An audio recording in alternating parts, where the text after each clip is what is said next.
Hello, welcome to the James Cooley Show. It's your life. I'm your host, Dr. James J.C. Cooley. Guess what? It's Wednesday, and you all know what Wednesday is. Wednesday is 360 degree health.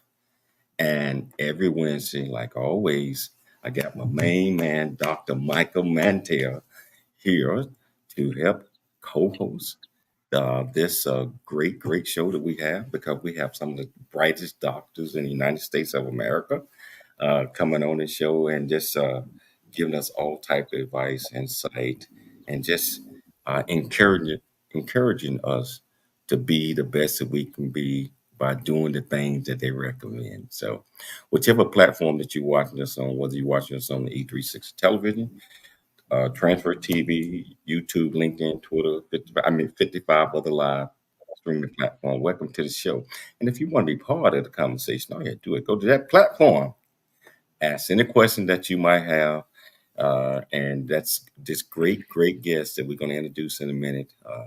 We'll get you an answer. How are you doing today, Dr. Michael Mantell? Doing great, JC. We're here again in the beautiful outdoors in San Diego.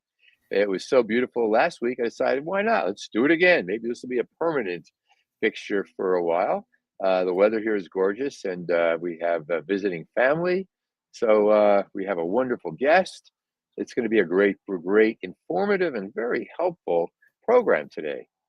I thought about going outside because I'm in Temecula today. Beautiful area. Doing the show outside, and because it is nice and warm. So hey, Doc, I'm excited about this show, and I'm excited about the guest that we got on today. I think we're gonna be talking about a 360 degrees, just one heart, a cardiologist guide to healing, health, and happiness. That's going to be sensational. And this is a longtime friend of mine, colleague, and I know that I don't want to steal the thunder of Michelle, who's going to probably want to introduce our guest, but this is a wonderful show. This is cutting edge of medical care. Notice I didn't say treatment, but medical care. And we're going to dig into what this incredible leading edge cardiologist does to keep his mind and his heart with the patient and to demonstrate care, which is becoming more and more unusual as corporations are taking over medicine. So it's going to be wonderful today. Well, it's going to be wonderful. Michelle is not going to do the honors. I'm going to try to do the honors. I'm going to let you do it then. Okay. So the title of the show, just like I mentioned, is 306 Degree, Just One Heart, a cardiologist's list to healing, health, and happiness. And today we're going to talk about what does just one heart means. This young man that's going to talk to us, I got a book about a brand new book. He's going to tell us a little bit about that.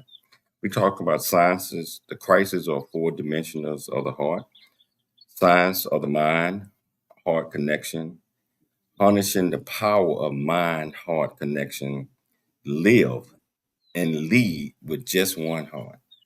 So this great doctor, Dr. Jonathan Fisher, actually, you know what I'm going to do, Mike? I'm going to bring him on right now. He's going to tell the There world. He is. How you doing, Hey. Oh, JC, it's great to be with you. Michael, it's always great to be with you. I'm so excited to chat today.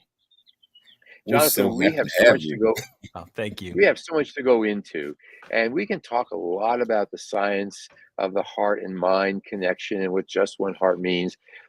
But today is a very special day, not just in your life, in your family's life, as a best-selling Amazon #1 author. But I saw today on LinkedIn or Facebook or Instagram or wherever we see each other, you had a delivery. Tell our audience about this delivery. It was a massive truck. I've been working on this book for 2 years with the manuscripts and the editing, and I got a phone call. They said, we're 10 minutes down the road. And I was expecting, the UPS guy with a couple like boxes like this, and I would just put it on my table and sign them. but it was a truck, and he had one of those things with the engine and the pallet on it. And I said, how much does that weigh? He said, it's about 500 pounds of books here. So so when my 15-year-old gets home later, he's going to help me open up the books, put Oh them my goodness. inside, and then I got to sign 437 copies and send them out. Right. That's Nice. amazing. But congratulations to you. Congratulations to us who are going to be benefiting from reading this work of art and work of heart and work of mind. And so I want to jump into this, JC, if I can. Oh, I absolutely. know we can talk about science and the heart and mind are one and all that, but I want the audience to get a feel for what is so special about you. Mm. So let me ask you this. What is it that motivates you and keeps you going when you're dealing with a particularly ill cardiac patient? What internal drive helps you maintain the caring approach you bring? Oh my gosh. What a great question right out of the bat. You're going deep, Come on, man. yeah, I'm a shrink. What can I tell You're you? a shrink. You're You not got- fooling around. I should lie down on the couch and Come on. all right. JC, you didn't tell me to get ready for this. I mean, come on. He Yeah. doesn't even know. He has got all these questions about science. No, so We'll talk about it. But what is it that motivates Michael, you? yeah. So I think what you're asking a question that has a really deep answer, and it goes far beyond me.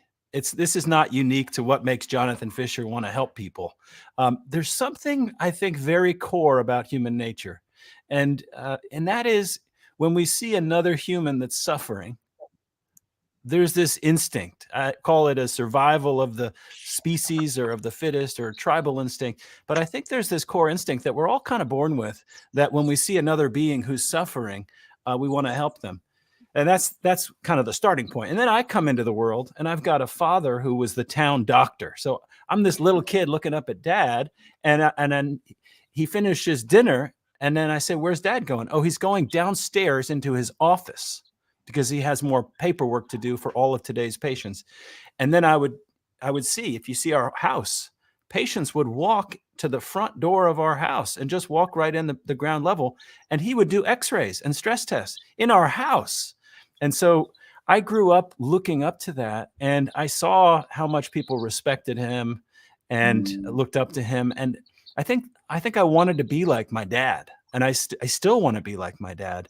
And I know that if somebody in his circle is needing help, he's going to reach out and he's going to help them. So I just try and carry on the legacy of good people who came before me, and also of doctors. I'm in a profession that it's almost a holy profession, I think, not to bring religion or anything into it, but I think my life shifted when I went from viewing myself as this little doctor who had to work late nights and stay up all night. I was miserable and exhausted. And then I just realized, I said, there's another way to look at this, and that, how lucky am I? How lucky am I that I get to be with people at that moment, that space between life and death. I better not take that for granted. So that's a little bit of why. Wow. Hey, Doc, now, if I recall, it's 6 of you all, right? 7. The 7 of us, yeah. And each one of you guys are physicians. That's correct. How did your mom and dad motivate everybody to stay focused and follow the same career field? That's the $1 million question right there. I know a lot of moms and dads kind of ask me that question. They're like, how did you get them all to go to medical school? JC, I thought you were going to ask, how did she get the food on the table for 9 people every day? Because she wasn't, God bless her, she wasn't a great cook, but she got it done. And so, when I think about how they set an example for us, I really think that it was a combination of setting an example of doing what they wanted us to do. My father is going to be 98 years old. And if you go to his house right now, you're going to find him in his office working, reading something, writing something, leading some group somewhere. My mother was a teacher. She was a physicist. She was a scientist.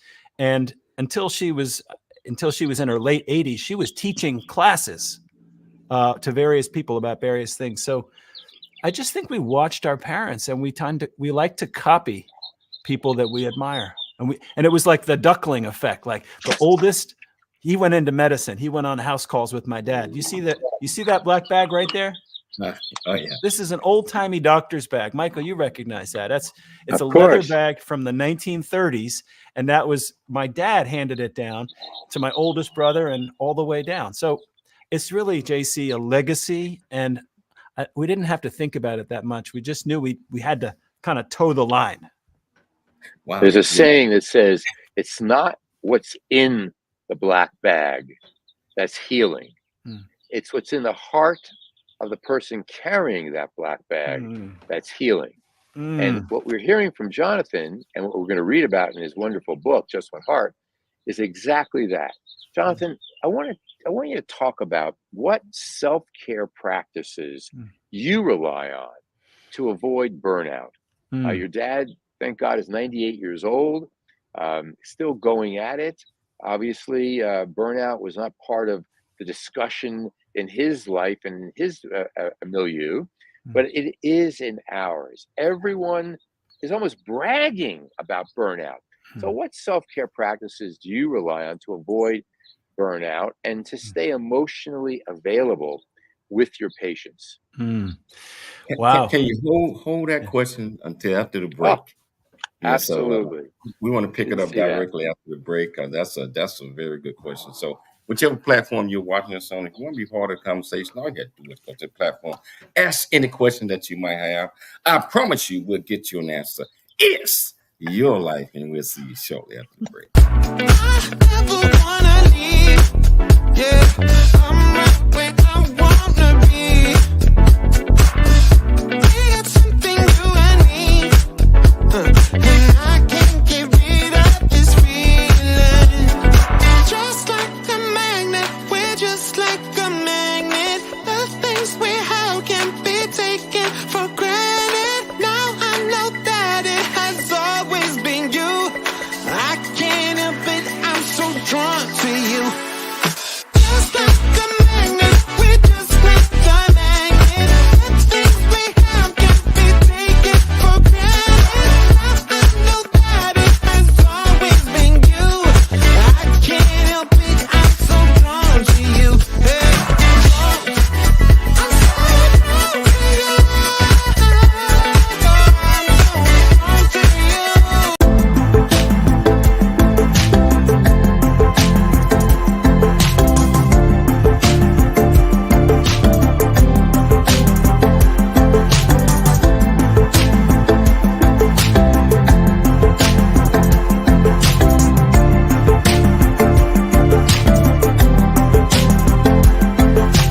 Still looking over your shoulder, still working on your defense. By now you think it's all over, cause you worry too much and you don't know what you fight against. And if you want my opinion, I'll let it take me away. Only relief is the four on the floor and the crowd that goes, turn it up, turn it up, turn it up, turn it up, turn it up, turn it up, turn it up.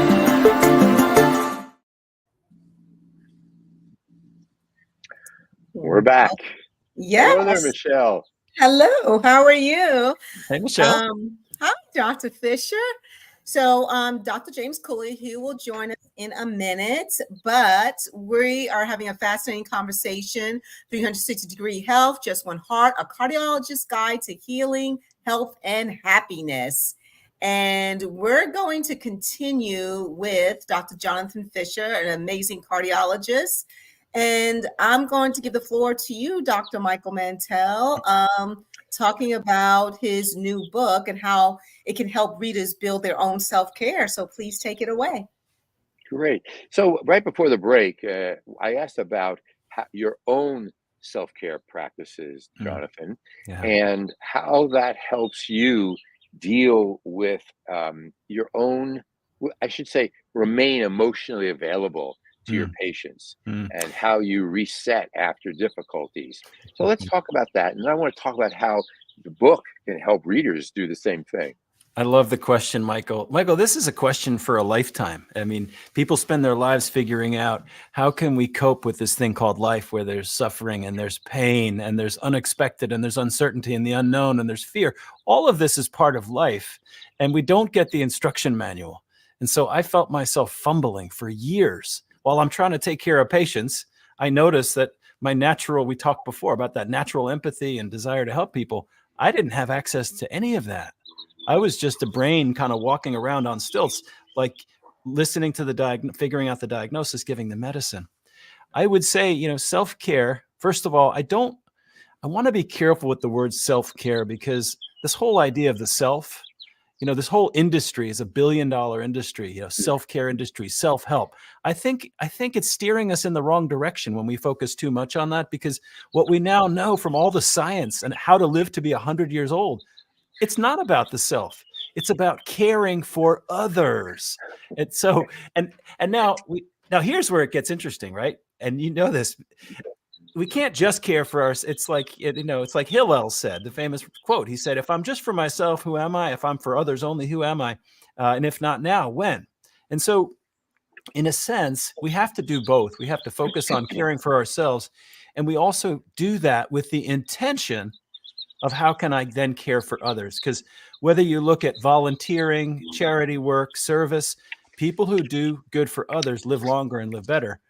To answer your question more simply, though, yes, I meditate. Yes, I do yoga. Yes, I take deep breaths. Yes, I go for a walk in nature. Yes, I try to love the people, listen to music, and 101 things in the toolbox. But the one thing that matters more than anything else, when let's say it's 2 a.m. and I'm in the hospital and I'm exhausted and I'm ready to give up, but somebody needs me, or my children, let's say, it's how do I approach life up here? In other words, what philosophy do I have about the challenges that life brings my way? I could tell you that's evolved over time. I used to think, well, I'll deal with stress when it happens, and I'll just do my best to get through it. And I call that resilience. Well, I know now that that's just BS. That is not resilience. Anybody can put your head down and just break through a wall, but then your neck is stiff and all this stuff. So my new philosophy has a lot more to do, not just with, well, what am I going to do when life gets hard? How am I going to get through it? It's much more about how can I live a complete, flourishing life filled with freedom, filled with joy, filled with love. And how can I not just deal with stress, but how can I almost welcome it into my life and say, oh, what am I going to do with this? This is going to be really hard, but how can I use it to make me stronger and to make me a better servant in this world? So it's almost like the opposite of, it's called anti-fragility. And I used to be very fragile. So I know I was a scaredy cat. I dealt with anxiety and fear and all this. And I just said, I want to channel my father, Hyman. He is a brave, courageous man. I needed to develop that and put that in my back pocket. Wow. Fabulous answer. What a great answer. Magnificent. So when you deal with patients who have lifestyle issues, diet, exercise, nature, meditation, all the things they'd be wise to be doing, and they resist, how do you deal with that? How do you... I love, so Michael, a typical talk show, a podcast, the host will say something like, well, tell me 5 things that I should do. Tell me 5 things I should do to be healthy, to prevent a heart attack. And you did not ask me that. Okay. Well, first of all, because you already know them and you do them, that's besides the point, and JC too. But what you asked, I love that, because that's where my focus is. You use the word, it's resistance. When people are resisting the change. And so my answer to your question, and this is based on psychology now, and I'm not the expert there, you are. I always focus on what's the obstacle. What's keeping you from doing what you already know?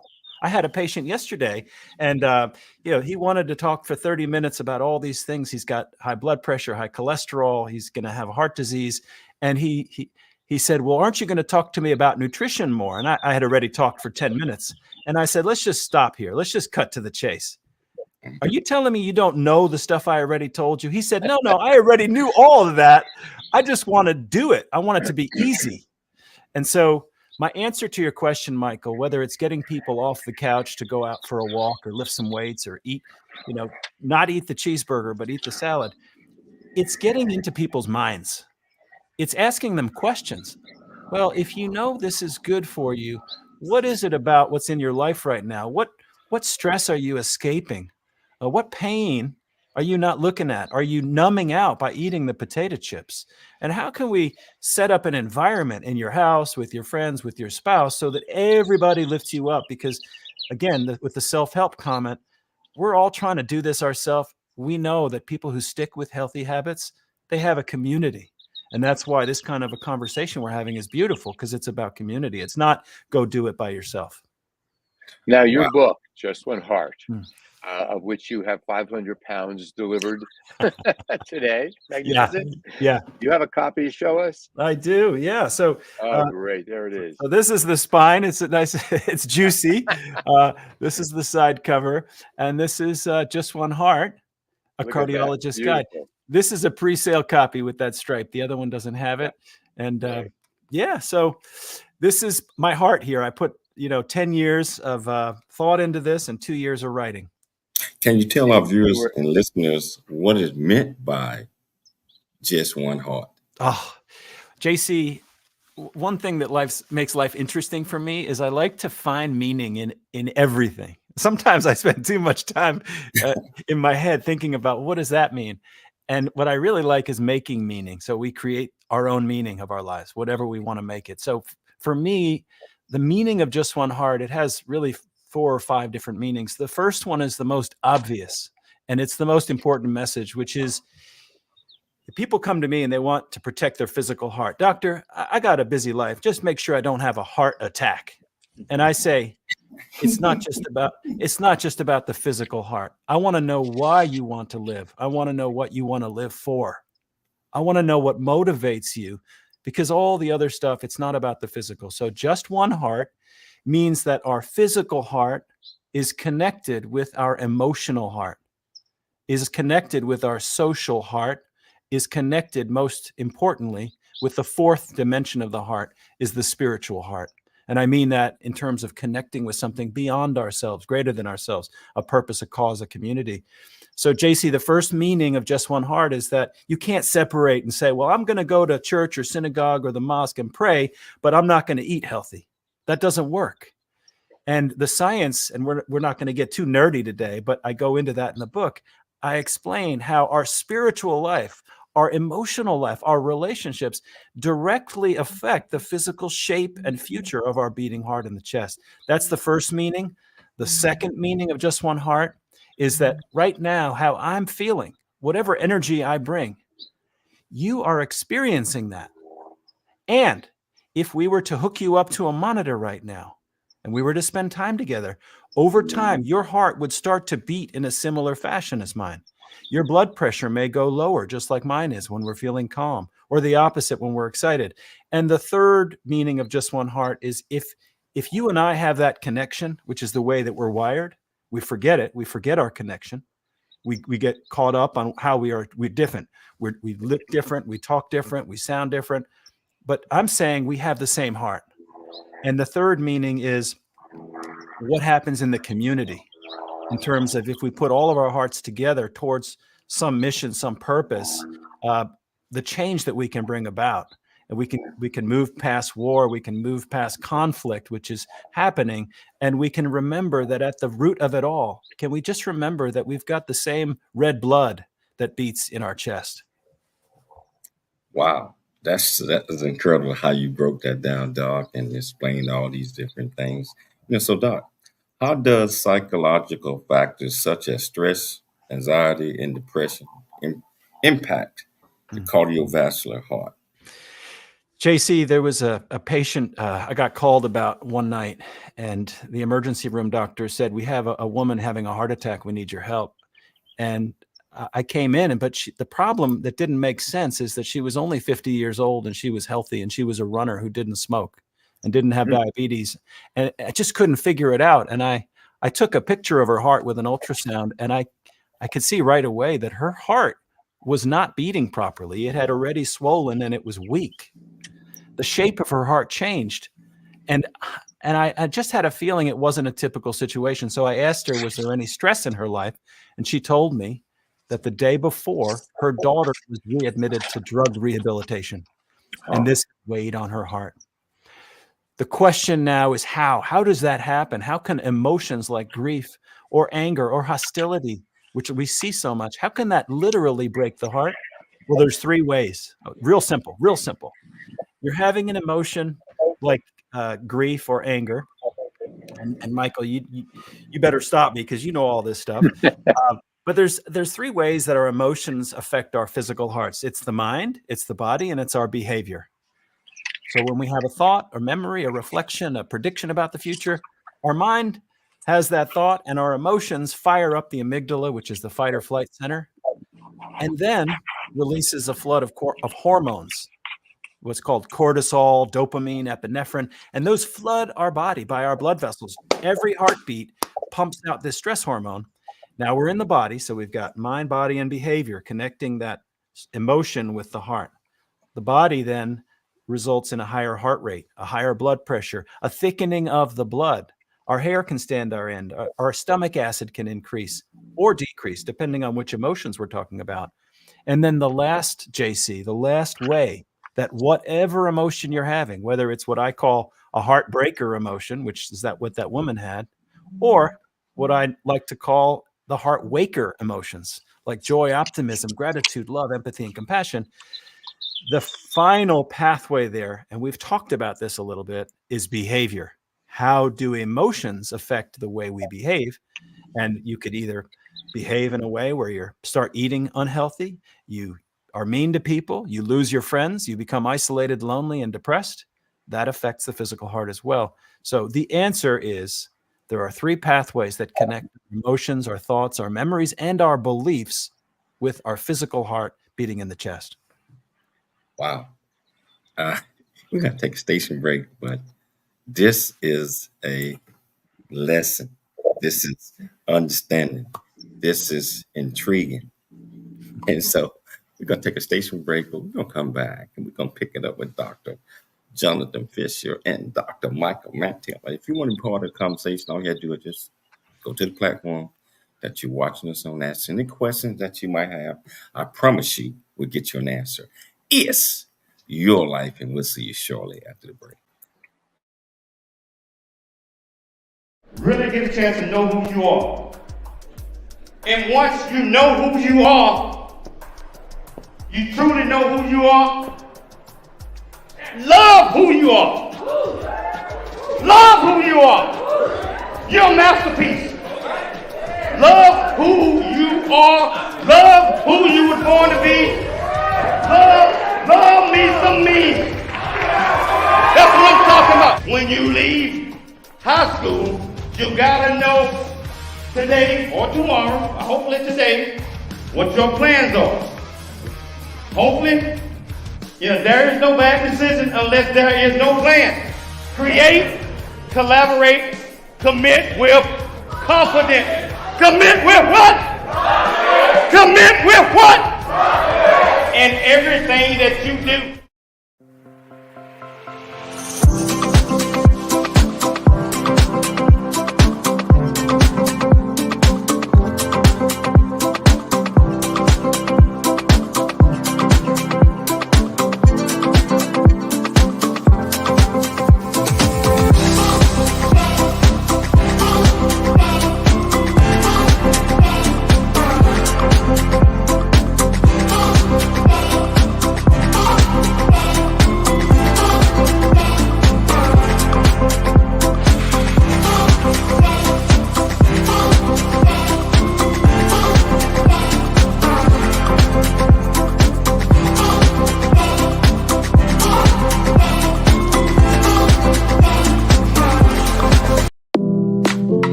Hello, welcome back to the James Cooley Show. It's your life, and I tell you, I am getting so much out of this. And Dr. Fisher, the way that you explain certain things and your humor in doing it is, I know that you always put your patient at ease with that, and that's what I believe that many of doctors need to do if they're not doing that. You know, put the patient at ease with a little humor, but also be stern and tell them the truth. So Mm. I got to ask So just one question before I turn back over to Mike. You got 3 kids right now. Mm-hmm. Is any of your kids following in your footsteps? That there might be some doctors coming out of this. Well, I got a 17-year-old son, and you probably know how 17-year-olds can be. So I maybe get a little bit of information from him, but I still don't know. The jury's out. My my 15-year-old is Mr. Socialite right now. We call him the mayor. So he's trying to do well in school. And we do know my 12-year-old daughter, she said for a long time, she said, I want to be a psychiatrist. I want to help people. And I'm like, I wonder where you got that. You got a dad who talks about emotions all day long. So Evelyn, I think, is going to be the one who's going to go into medicine and healthcare. we're going to have her on next week. No, you know what? She and I have been planning a podcast. I've been waiting for years for a podcast. Oh my goodness. Well, we're just sketching it out. I'm not sure it's going to happen, but Michael, I have to say, I love dropping her off at school in the morning because we're always having these conversations. I was like, write that down. That's going to be a good episode. Oh, that's great. That's terrific. Well, I want to, JC, it's interesting you talked about how Jonathan, Dr. Fisher, brings caring and concern and so forth to his patients and how important that is. In more technical terms, we call that the positive patient experience. We have to give it a clinical sounding term, of course, otherwise it doesn't count. But I want to talk a little bit about what role, Jonathan, the positive patient-physician connection, the link that the patient and the doctor have in promoting the patient's care and health care specifically. The importance of building trust and rapport. Yeah. I'm sure when you walk into a room, your patients feel, I can trust Dr. Fisher. But not every patient does have that feeling with their doctor because medicine has become so corporatized. Yeah. Talk a little bit about the role of the patient-physician relationship. Yeah. My simple answer, and I'll give you a longer one, but the simple answer is that relationship has everything to do with the healing process. Healing is not something we do by ourselves. People think it is, I'll go put a Band-Aid on, I'll practice a little bit of self-love, but it's not about the self, it's about relationship. And what better person than the doctor or the nurse who is already in that position to not just bring trust, which is important. We can talk about trust because trust can be easily broken, and it has for so many in our community from the healthcare system. And we have to rebuild that trust in order for healing to happen. We have to regain the trust. So I think a lot about trust, Michael. I also think a lot about empathy, which is this natural. We're all born with this ability to kind of get in someone else's shoes. The problem is, this is like habits. We don't focus enough on what gets in the way of empathy. And why don't we deploy or share our empathy with everybody equally? How can we give people with our skin color different empathy than someone with a different skin color? And so I'm very interested in that. And that shows up in our healthcare system as inequities and unfairness, and we don't get the same treatment. And then I would say the third piece, Michael, is compassion. So empathy is not enough. Empathy is just, well, I kind of know how you're feeling. I know what you're thinking. That's a good start. But compassion is, do we still have that burning desire in our hearts to help another person's life get a little bit better? Not take full responsibility for it. That's something that a lot of doctors fall into, that trap. We think that, well, if a patient gets sick or if Even if a child is not happy, it's on us. It's our fault. And I wore that burden for so many years because I did not know. I was never taught how to draw that line between my experience and your experience and still be able to, like a dancer, step over that line and help lift you up while protecting myself. This is something I'm so passionate about, Michael. I think that relationship is how, not just relationship, not just trust, but I'm going to dare say that we need love. We need love in our relationships in order to heal. There can't be anything else but love to have the maximal, quickest healing process. Someone once said that, in a typical office, the patient is told the doctor will see you now. And what we try and teach younger doctors who want to improve along the lines of what Dr. Jonathan Fisher is teaching us, not that the doctor will see you now, but the patient will see you now. You will see the patient, meaning who's more important? The patient is number one. Yeah. And you bring that clearly. Let's go back to the book, Just One Heart. When someone reads the book, I know you wrote this book over a long period of time, your whole life, really. But over the last couple of years, you've been inquiring of many of your closest friends. What do you think about this? What do you think about this? And so forth. It really was a community that put this together. Yeah. Now, tough question. What is it you want the reader to come away with in his or her heart? So the book is 351 pages, and I'm going to boil it down to one thing because that's what you're asking me to do.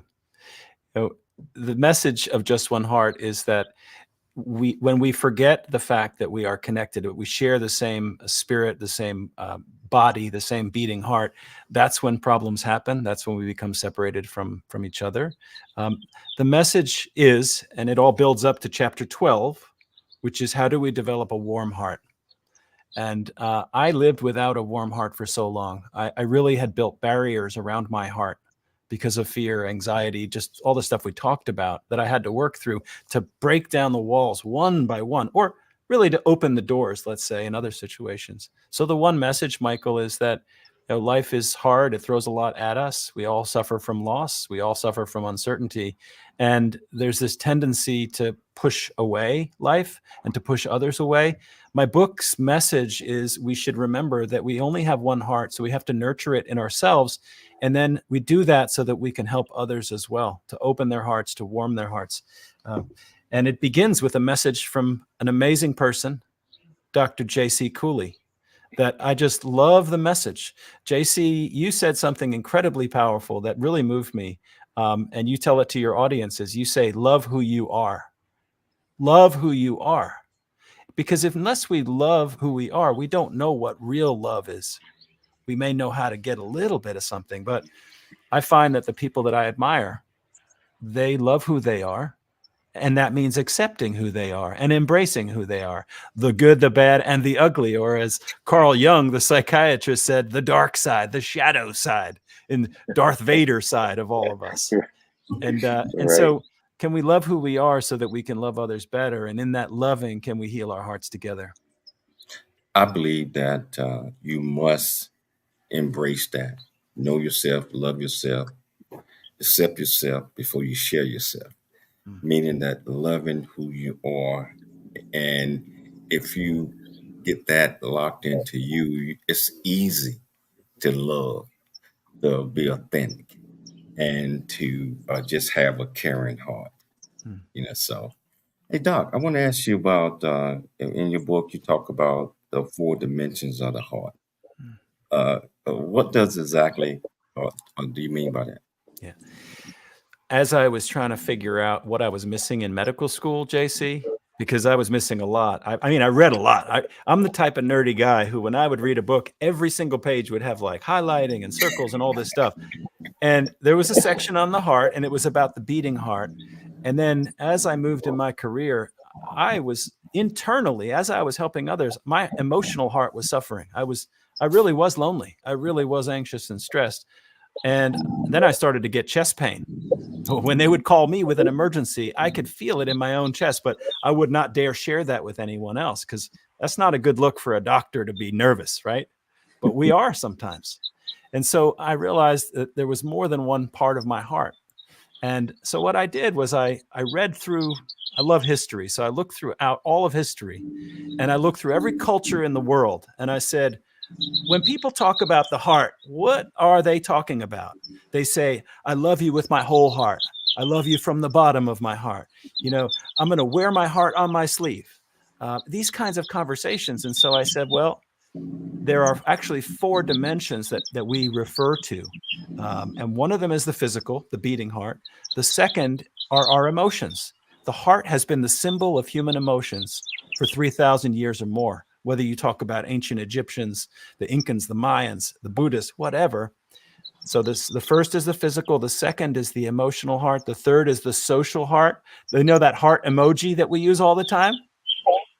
That heart is the third dimension of the heart. And the fourth dimension, whether we're talking about whether we're talking about a God figure, religious figure, we talk about the heart of the religion. And so those are the 4 dimensions. And what I did, JC, after determining that those are 4 dimensions that are shared by all peoples, I said, well, is there any research, cutting edge research, that has been done in showing whether or not people who have a strong emotional heart also have a strong physical heart? And what I lay out in the book is how each of the 4 dimensions either supports the others or brings the others down. Wow. That's incredible. We got to take a station break, but we're going to come back as soon as the break is over. We're going to pick it up again with Dr. Michael Mantell and Dr. Jonathan Fisher. So if you want to be part of the conversation, all you have to do is go to the platform that you're watching us on.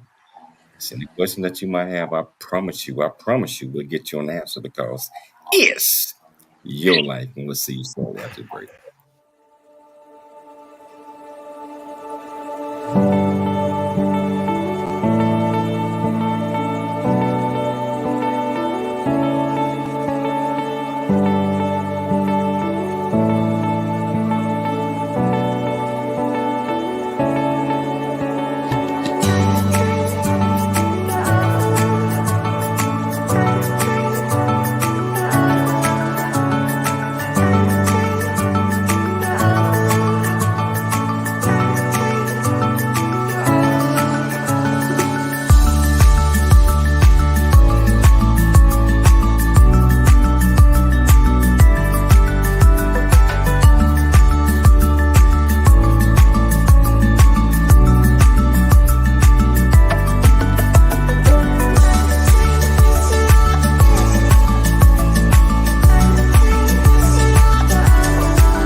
Dr. James J.C. Cooley from the United States of America, and I am here to just say, first of all, I'm so happy and honored to be on it, to be in the Coffee Book 2023, Unified Brain Z, and the other organizations. Thank you so much for giving me an opportunity to be a part of this collection.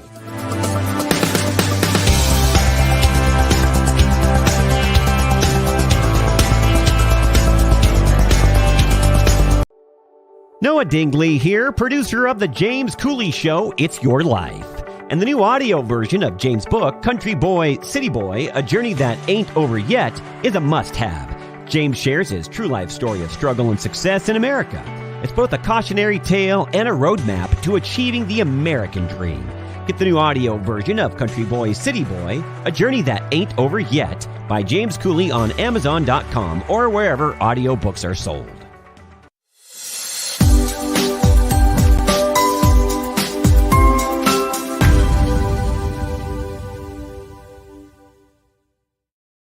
Hello, welcome back. Whoops, there. Not sure what happened, but Jonathan, you can hear me okay, I assume? Yeah, we're good. So we have been talking about the four dimensions of the heart, how you have gone through your own experiences, overcoming fear, introversion, learning from your wonderful, incredible family. Your father should have a long, healthy life, continuing. Your siblings all impacting. Your wife being voted best doctor, and hopefully your daughter and kids continuing. As you know, I believe that the link is what you think. Mhm. And in order to step into the one heart and to build these dimensions, it seems to me that we have to begin to think in healthier ways. Any thoughts that you have about that in your own experience? Well, Michael, I wish I met you 20 years ago. It honestly, it would have saved me reading all of these books and going to therapy and all this stuff. Seriously, like 1 minute with you, anybody immediately will get through their stuff. Okay. But with that being said, I'm a huge fan of this field of positive psychology, which is, as you know, but for people who are listening, you're going to have just a simple cardiologist explaining it. And I'm trying to show people that it's okay. You don't have to be a shrink to actually talk about emotions and to talk about reframing your thoughts. I want to help people understand that. And so for me, it's real simple. I use an ABC approach to dealing with stress and dealing with my mind. The A is whatever's happening. And usually if we're thinking about how am I going to deal with this, it's something bad, right? It's not like, how am I going to deal with how good my life is? Like, that's easy. So for me, and the reason I like this acronym is because I needed to remember it. Honestly, like when I was having a hard night, I had to think, okay, because my brain doesn't function well if I'm under stress, and nobody's does. So we need to keep it simple. So A is, if I'm having a problem, I'm probably trying to push it away or ignore it. And that's making the problem worse. So A is for acceptance. Acceptance is, how can I, instead of pushing away the fact that I'm feeling tired or I'm hungry or I'm lonely, just say, this is how it is right now. Can I be okay with that? First of all, because if you can't get past the A, there is no B or C. B is, once I've sort of settled myself down, and by the way, there's also a little bit of deep breathing, a little bit of meditation, a little bit of fresh air, whatever. Then we get to the B, and B is about balancing. How can I get the balance back in my life? I'm off balance. I'm falling back. I'm worried about the future. I'm regretting some decision I made about the past. Once I can accept that the feelings are hard, then I want to balance them. And then that's the hard part, right? And I'll dive into that in just a second if you'd like. And then C is, once I've found the balance again, a psychological stability so that I can be there for others and be warm again. Then it's the C, which for me is just opened up new ways of living my life. C is about cultivating the life and the emotions that we want to feel every day. C is about visualizing. It's about manifesting. It's about bringing into our life what we want instead of waiting for it to happen. So between accepting, balancing, and cultivating, the B is the hard part. That's the hard part. Because how do you balance when you're grieving? How do you balance when you're really angry at somebody? And that's where, and I don't want to go into all of this because this is your area of expertise. And I give the whole framework here in the chapter on dealing with stress, the cognitive behavioral therapy. And I go through the whole history of that. And you've lived this. This is your bread and butter. But for those who don't know, there's a whole field that helps us deal with thoughts that are intrusive and difficult, whether it's shame or guilt or fear, whatever. And the first step is always to just get a little bit of distance. We identify with our thoughts. We think that just because we have a thought, that's who we are. Well, that's not true. That's BS. We worship our thoughts. We idolize our thoughts because they come inside of us. We think they're so good. I think it takes a lot of humility, but once we can do that, we can then distance our thoughts and we can say, instead of I am angry, we can say, oh, yeah, I'm noticing there's anger. I am noticing. So now I'm the one who's noticing the anger. And then the next step after I am noticing the anger is, there is no I, there is just anger. There is anger arising inside of me. And what I find with any emotion, no matter what it is that slight distance then allows me to reframe it, to rethink it, and to sort of see where my thinking got it wrong and how the stories I made up in my head about my situation are more often wrong than right. And then we can get into the cultivation of joy, gratitude, love, and all the mushy, lovey-dovey stuff. Fantastic. I think it's so important. You know, a patient looks at the doctor, and the doctor's looking at let's say the cardiogram, and the doctor has a face that goes like, ooh, oh. The patient immediately thinks, I'm going to die. Immediately has this catastrophizing.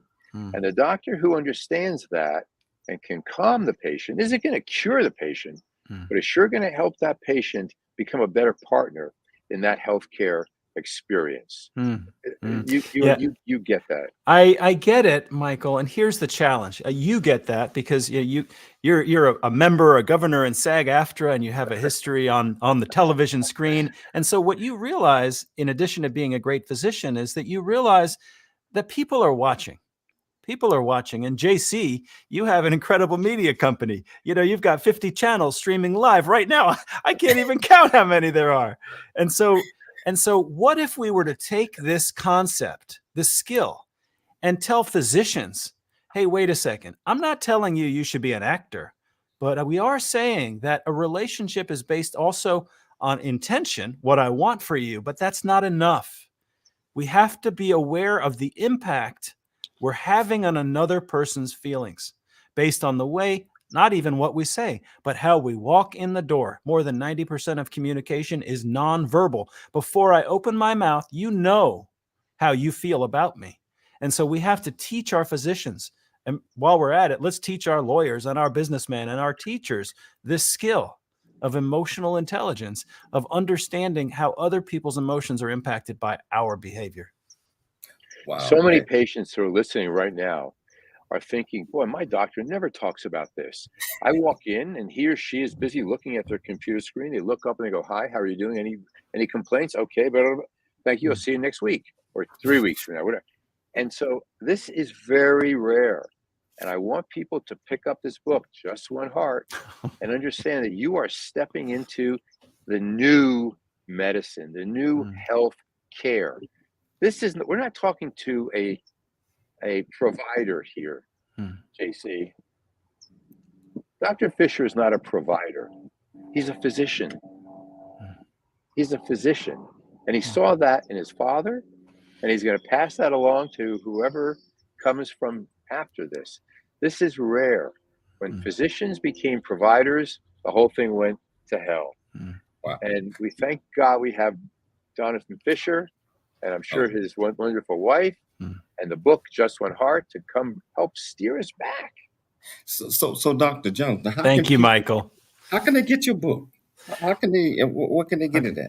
Well, if everybody just leans a little closer to the screen, I'll just hand it right to you. You can just grab it right there. Love it. Isn't he, JC? Is he great at that?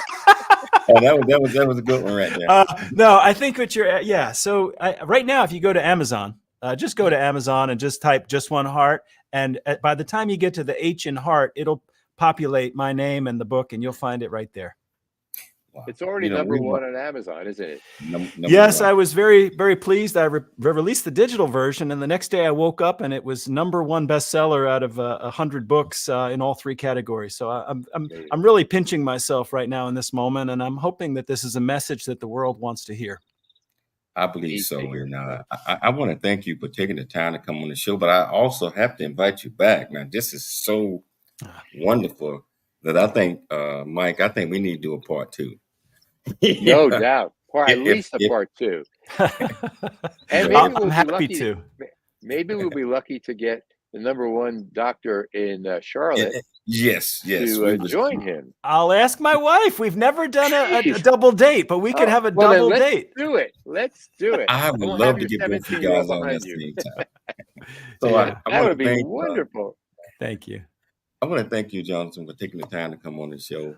And just like what Dr. Mike just said, we would love to get you and your beautiful wife on the show at the same time.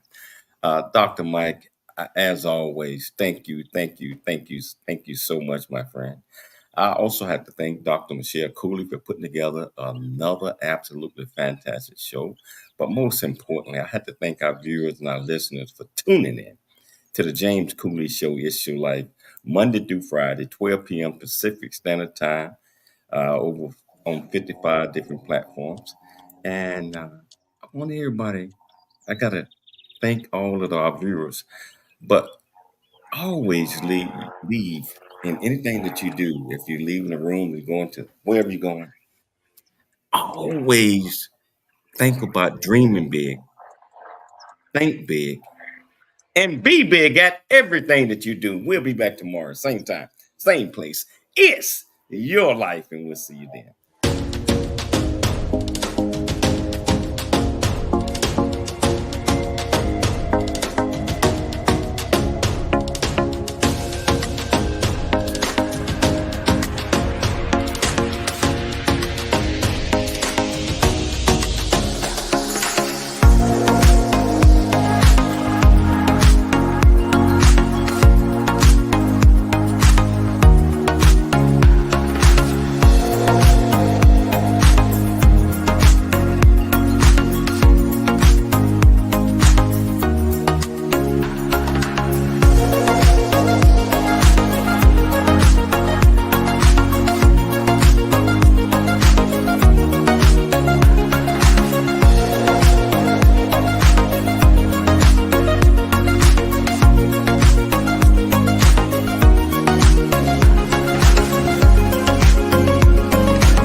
Hey, thanks so much, Doc.